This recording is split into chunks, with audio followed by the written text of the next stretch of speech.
The visuals that you're seeing on your screens at the moment been reported in Mangaluru, which is Dakshina Karnataka, where no lifeguard was on spot. And you can look at that particular visuals that are playing out, where, of course, we're given to understand that while one person the chronology of this is that while they were victims all in the early 20s, that one of the women may have accidentally slipped into the deeper section of the pool.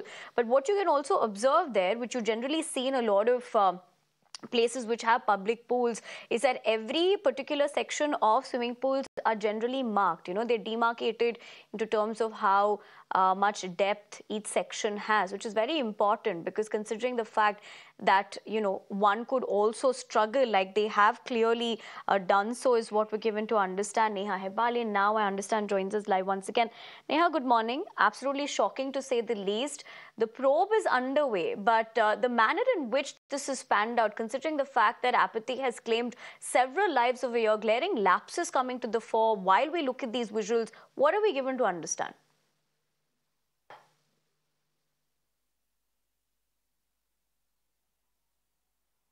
Well, absolutely, Nivedana. In fact, a very shocking case coming to light here. 3 young girls, all, in fact, from Mysuru here, having now drowned at that resort there in Mangalore. What's most shocking is that, even as they tried to reach out for help there was absolutely none that reached them, resulting in them drowning and dying. Truly very unfortunate incident there.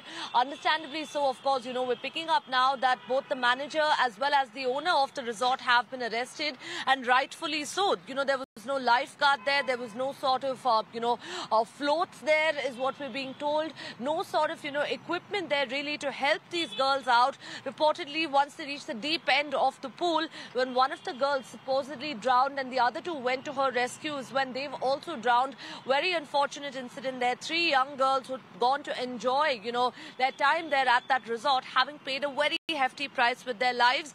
Of course, while the case has been registered and 2 people have been arrested, the Mangalore police, in fact, is, of course, conducting further investigation into this.